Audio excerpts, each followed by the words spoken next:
ভারতীয় নিয়ে আমি আজকে কথা বলবো এবং এটা কিভাবে কাজ করে সেটা সম্পর্কে আপনাদেরকে বিস্তারিতভাবে বিশদভাবে তো এই ছোট্ট ভিডিওতে জানানো সম্ভব নয়। আমি অল্প বিস্তর সেখানে আপনার আলোচনা করব। ভারতীয় তার মূল অ্যাসাইনমেন্টে যাওয়ার আগে বেশ ছোট ছোট কিছু কাজ করে। এই কাজগুলো খুবই গুরুত্বপূর্ণ এবং এই কাজগুলোতে দেশের মানুষ আসলে বুঝতেই পারে না যে আসলে ভারতীয় গোয়েন্দা সংস্থা সত্যি কাজ করছে কিনা এবং তারা তাদের যে অভিষ্ট লক্ষ্যে পৌঁছাতে চায় সেটাতে যাওয়ার জন্য এগুলো সিঁড়ি হিসেবে ব্যবহৃত হয়। যেমন এই বিষয়ে ভারতীয় কিভাবে কাজ করে এই সম্পর্কে আপনারা প্রচুর বই পাবেন। তবে বাংলাদেশের আবু রুস্ত ওনার লেখা একটা বই আছে, ওটা পড়লে আপনারা বেশ ভালো ধারণা পেয়ে যাবেন। ভারতীয় যখন কাজ শুরু করবে, বিশেষ করে বাংলাদেশের প্রেক্ষাপটে আমি বলছি, তারা প্রথমে যেটা চালায় সেটা হলো সাংস্কৃতিক আগ্রাসন।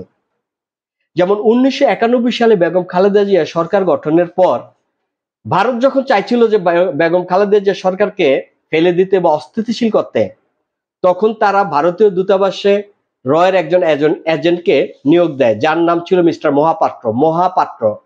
এবং মহাপাত্র যে শুধু একা এসেছিলেন তা না, তিনি পরিবার নিয়ে এসেছিলেন এবং সেখানে মিসেস মহাপাত্র যে ছিলেন তিনি ছিলেন কত্থক নৃত্যের খুবই অভিজ্ঞ একজন শিল্পী। তো ভারতীয় যেটা করে সেটা হলো যে তারা বেশ কিছু সাংস্কৃতিক কর্মকাণ্ড হাতে নেয়। যেমন কত্থক নৃত্যের আয়োজন করবে, শাস্ত্রীয় সঙ্গীতের আয়োজন করবে, কোথাও বা গান, নৃত্য, আবৃত্তি। এবং আমাদের যেসব এর এজেন্ট, আমাদের নাটক, সিনেমা এবং সাংস্কৃতিক সঙ্গীত জগতে যেসব ভারতীয় এর এজেন্ট রয়েছে তাদের মাধ্যমে বিভিন্ন সাংস্কৃতিক অনুষ্ঠান তারা পরিচালনা করে। এবং এই সাংস্কৃতিক অনুষ্ঠানগুলো সাদামাটা ভাবে দেখলে আপনার মনে হবে খুবই ভালো।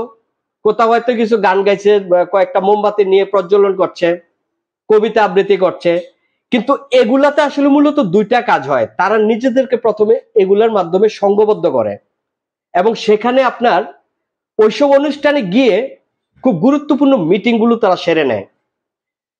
ঠিক এইভাবেই 1991 সালে মিসেস মহাপাত্রের উদ্যোগে মহাপাত্র, তার স্বামী এবং তার স্ত্রী ছিল মিসেস মহাপাত্র, যিনি খুবই ভালো কত্থক নৃত্য জানতেন, খুবই ভালো।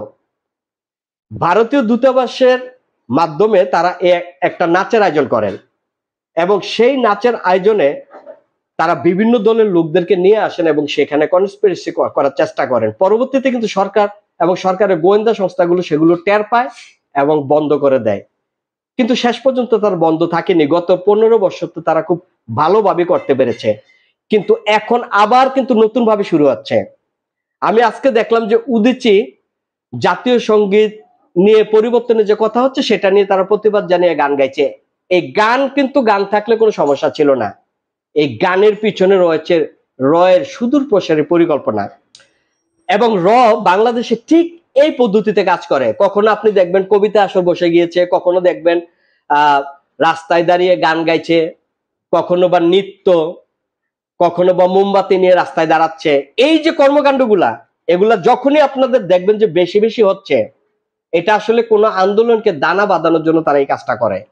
এবং এটার সবচেয়ে আরেকটা ভালো উদাহরণ হলো আপনারা শাহবাগের আন্দোলনটা কিরকম ভাবে হয়েছে, ওইটার গতি প্রকৃতি যদি আপনারা লক্ষ্য করেন তাহলে কে বুঝতে আপনারা অনেকটাই সমর্থ হবেন।